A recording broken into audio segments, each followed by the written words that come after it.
Saat kami sampai di puncak gunung itu, kami pikir hanya akan melihat awan dan keindahan. Tapi yang kami temukan justru barisan batu nisan. Dan salah satunya bertuliskan nama temanku sendiri lengkap dengan tanggal kematiannya. Tahun ini, tak ada yang pernah mengubur siapapun di sini. Tapi entah kenapa, kuburan itu selalu bertambah satu setiap kali ada yang mendaki. Dan sekarang, giliran siapa yang akan tinggal di atas sana selamanya. Kalau kamu suka cerita-cerita misteri seperti ini, yang gak cuma bikin merinding, tapi juga bikin kamu bertanya-tanya sepanjang malam, jangan lupa tekan tombol subscribe dan nyalakan loncengnya. Channel Misteri Gelap akan terus menyajikan kisah horor paling mencekam dari gunung, desa terkutuk, hingga tempat-tempat yang dilupakan waktu. Yuk mulai. Namaku Rehan. Tahun 2021, aku bersama 3 temanku Vira, Dika, dan Widi memutuskan mendaki Gunung Argopuro dari jalur yang katanya sudah ditutup sejak pandemi. Jalur itu sepi, tak populer, dan katanya berhantu. Tapi itulah yang membuat kami tertarik. Sebagai anak mapala dan pemburu konten urban legend, kami justru penasaran. Apalagi saat membaca utas lama di forum pendaki tentang kuburan tua di puncak yang tak pernah kosong. Di setiap musim pendakian, selalu ada satu pendaki yang menghilang. Tapi yang bikin merinding, tiap tahun nisan baru selalu muncul di sana tanpa ada yang pernah memasangnya. Begitu isi utasnya, kami anggap itu cuma cerita-cerita mistis biasa. Sampai kami bertemu Pak Surya, satu-satunya penjaga basecamp tua yang masih buka di kaki jalur Argopuro lawas. Masih banyak aja yang nyari mati ya, gumamnya waktu kami mendaftar. Pak Surya tidak menghalangi, tapi sempat memandang kami dengan tatapan tajam. Kalau sudah sampai puncak dan lihat kuburan tua itu, jangan baca nama-namanya. Jangan ada yang nyeletuk apapun. Diam saja, pura-pura tidak lihat. Kami saling pandang dan tertawa kecil. Aduh, makin serem aja, Pak, celetuk Dika. Pak Surya tidak ikut tertawa. Kalau kamu baca, biasanya dia bakal pilih kamu yang mengisi nisan kosongnya. Pendakian kami dimulai dengan cukup lancar. Jalur ini memang tidak dirawat. Banyak semak tinggi, jembatan rusak, dan papan penunjuk sudah lapuk. Tapi justru itu yang membuat kami bersemangat, seperti menjelajah tempat yang terlupakan. Satu hal yang aneh, sepanjang pendakian, kami tidak melihat satupun hewan hutan. Tidak ada suara burung, jangkrik, bahkan monyet yang biasanya ramai di gunung ini. Dan satu malam menjelang puncak, angin berembus kencang, membawa suara seperti tangisan yang naik dari lembah di bawah. Kami pikir itu hanya hembusan dedaunan. Pagi keempat, kami mencapai puncak. Tidak terlalu tinggi, tidak seindah jalur via Baderan. Tapi, ada satu hal yang langsung mencengangkan kami, sebuah kompleks kuburan. Di atas tanah datar yang sedikit terbuka, tertanam sekitar 12 batu nisan tua, berlumut dan sebagian patah. Beberapa miring, sebuah salib reyot berdiri di tengah-tengah. Tapi yang bikin bulu kuduk kami berdiri, ada satu nisan yang masih bersih. Batu hitamnya mengilap. Tanpa lumut, kami mendekat. Widi mulai membaca pelan, in memoriam. Septian Wicaksono, lahir 1998, wafat. Ia berhenti ke 2022. Loh, sekarang masih 2021, gumam Vira. Kami mendekat satu persatu. Di nisan itu tertulis dengan jelas 2022, tahun depan. Nisan pre-order. Dika berusaha bercanda, tapi tiba-tiba angin berembus lebih kencang. Udara menjadi dingin, tercium bau tanah basah dan amis. Dan saat itulah, Rehan aku sendiri menoleh ke belakang dan melihat satu nisan lagi perlahan muncul dari balik semak, seolah baru saja digali. Masih basah, masih merah di tepinya, dan kali ini tidak ada nama. Kami langsung turun ke tenda dengan rasa tidak nyaman. Vira mulai merasa demam. Dika mengeluh seperti mendengar bisikan di telinganya semalaman. Widi bilang dia bermimpi berjalan di pemakaman yang tak berujung. Dan aku mendengar suara tanah yang digali. Di luar tenda kami, seperti tangan mencakar-cakar tanah kering. Besoknya, saat kami hendak turun, jalur yang kami lewati tidak sama seperti jalur naik. Papan penunjuk yang kemarin ada, hilang. Tali penanda yang kami ikat, putus. Bahkan trek GPS tidak menunjukkan posisi kami. Kami sudah tersesat, dan ketika kami kembali ke area kuburan, nisan kosong itu kini sudah terukir nama. Pagi itu kabut begitu tebal, udara menusuk. Kami turun kembali ke area puncak, berharap menemukan arah turun yang benar. atau sekadar sinyal. Tapi yang kami temukan justru membuat perutku mual dan telapak tanganku basah dingin. Nisan kosong yang kemarin kini sudah bertuliskan nama Dika Prasetya, lahir 1999, wafat 2021. Lokasi Puncak Argopuro Lama. Dika terdiam, matanya membelalak, suaranya tercekat. Siapa yang nulis ini? Hah? Siapa? Ia menendang nisan itu sampai miring, lalu memukulnya dengan tangan kosong. Tapi batu itu keras, dan darah mulai mengucur dari buku jarinya. Vira mulai menangis. Widi terpaku, mulutnya bergetar, menyebut-nyebut ayat pelan-pelan. Sementara aku diam, menatap nisan itu dengan jantung berdegup kencang. Tak mungkin ini ada di sini sejak kemarin. Kami melihat sendiri masih kosong, dan saat kami menoleh ke belakang, ada 2 nisan baru, masih basah, masih belum ada nama. Kami sepakat harus segera turun. Kami menuruni jalur yang kami pikir benar, tapi semakin jauh, jalur justru membawa kami masuk ke dalam hutan yang lebih gelap, lebih sepi. Hanya suara langkah kami dan detak jantung yang terdengar. Dan di tengah hutan, kami menemukan sesuatu yang membuat darah kami berhenti mengalir seketika. Tenda. Tenda tua, warna hijau lumut, setengah roboh, dan di dalamnya, tumpukan tulang, lengkap dengan jaket pendakian yang sudah sobek dan membusuk. Di sampingnya ada catatan basah. Aku baca nama itu. Dia mulai mengikuti. Aku lihat dia duduk di sampingku malam ini. Tolong, siapapun yang baca ini, jangan tinggal di puncak lebih dari sehari. Hari menjelang sore, kabut turun lagi. Kami putuskan bermalam di hutan, berharap pagi esok kabut menghilang dan arah menjadi jelas. Tapi malam itu, sesuatu datang ke tenda kami. Awalnya suara seperti orang menggali tanah. Lalu suara lonceng kecil ting, ping, ping. Widi tiba-tiba menjerit keras. Dia ada di depan tenda, mukanya tanpa kulit.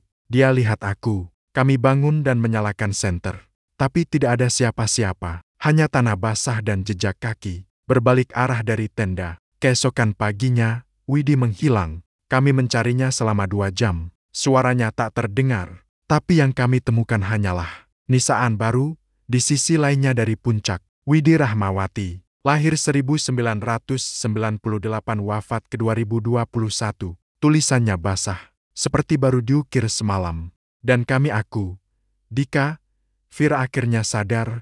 Kuburan di puncak ini menunggu satu korban setiap kali. Dan kami belum selesai. Di luar dugaan, Dika mulai tertawa. Kayaknya aku yang ditulis duluan, ya. Tapi Widi yang diambil duluan. Wah, kayak sistem antrean ya. Suara tawanya histeris. Gila. Kepalanya menunduk, lalu perlahan menoleh ke arah nisan. Kalau begitu, giliran siapa sekarang ya? Malam itu kami tidur berdua saja. Aku dan Vira. Kami tak bicara banyak. Vira terus menangis, dan aku berjaga semalaman. Tak ada suara, hanya kabut, dan detak jantungku yang kian keras. Tapi saat fajar menyingsing, aku melihat Vira duduk diam di dekat nisan. Dia memandangi satu batu nisan baru, dengan namanya sendiri. Pagi itu, Vira hanya menunduk memandangi batu nisan dengan namanya. Vira Lestari, lahir 1999, wafat 2021. Tangannya gemetar, bibirnya pucat. Aku mencoba menenangkannya, tapi saat ku sentuh bahunya, dia tiba-tiba menoleh.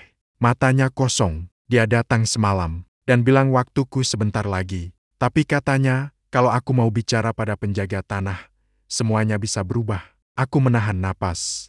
Penjaga tanah? Vira hanya mengangguk pelan. Lalu tanpa berkata apa-apa, ia mulai berjalan ke arah barat hutan, seperti dituntun oleh sesuatu yang tidak terlihat. Aku mengejarnya.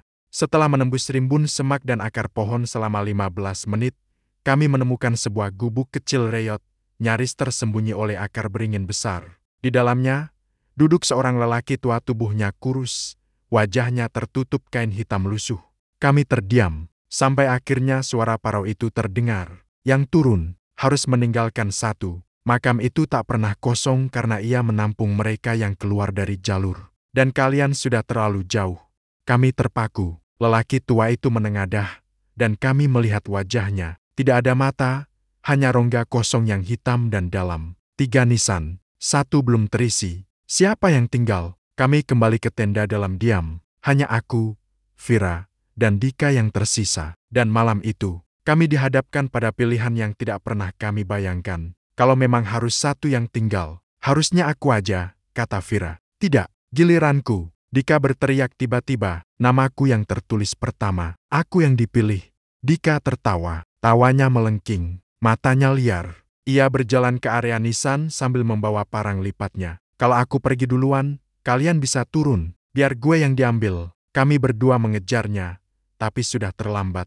Dika menusukkan parang ke perutnya sendiri. Ia jatuh di atas Nissan kosong itu, tersenyum. Langit mendadak cerah. Kabut yang menutupi jalur selama berhari-hari mulai menghilang. Jalur yang sebelumnya menghilang, kini terbuka. Kami tahu, korban sudah diberikan.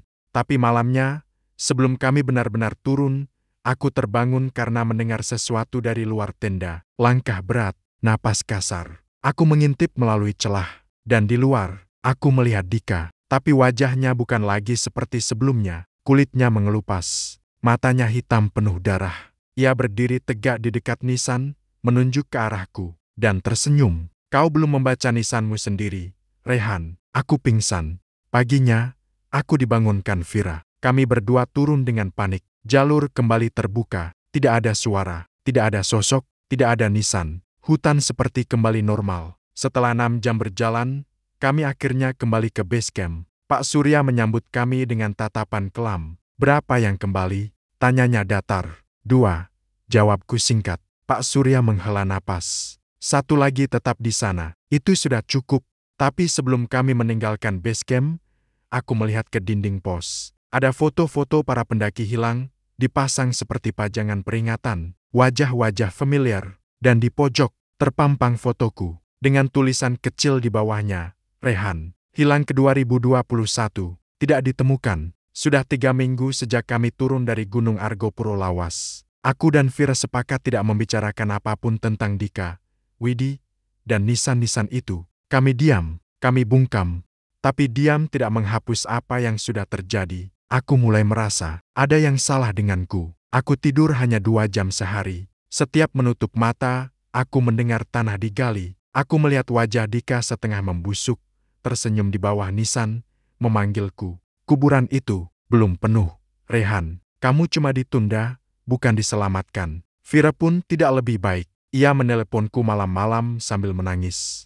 Rehan, nama kita muncul lagi. Aku lihat, di cermin, di balik mataku. Lalu telepon mati. Dan sejak malam itu, Vira menghilang. Keluarganya bilang dia kabur entah kemana. Tapi aku tahu, dia dipanggil kembali. Akhirnya aku kembali ke base camp. Sendirian, aku temui Pak Surya. Dia tidak terkejut melihatku. Jadi kamu kembali? Tanyanya sambil menyeduh kopi. Kenapa foto saya ada di dinding pos? Karena kamu memang hilang. Yang turun waktu itu bukan kamu. Cuma casingnya aja. Maksudnya, kamu sudah digantikan. Yang hidup ini, hanya pinjaman. Yang asli, masih di bawah sana. Di dalam tanah. Aku tidak percaya. Aku lari. Tapi entah kenapa kakiku malah membawaku kembali ke jalur gunung itu. Malam itu, aku naik sendirian, seperti dituntun oleh suara bukan bisikan, tapi gumaman dalam bahasa yang tidak kupahami. Kabut kembali turun, tapi kini aku tak lagi merasa takut. Aku tahu tempat itu memanggilku.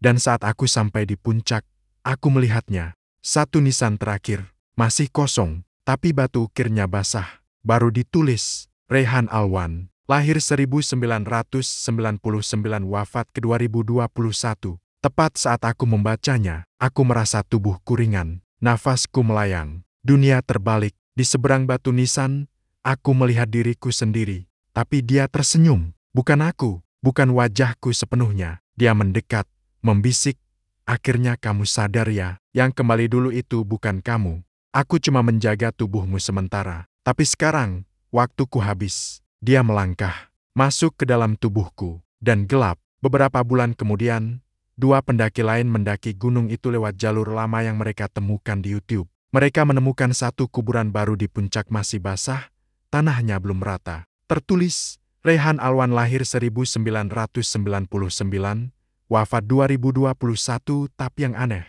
GoPro yang mereka temukan di dekat nisan itu, berisi rekaman Rehan, tertawa, lalu menggali lubang sendiri. Di akhir video, Rehan menatap kamera dan berkata, kamu yang nonton ini, jangan naik gunung ini. Kalau kamu tersesat, nisan berikutnya akan jadi milikmu. Layar hitam, terdengar suara tanah digali.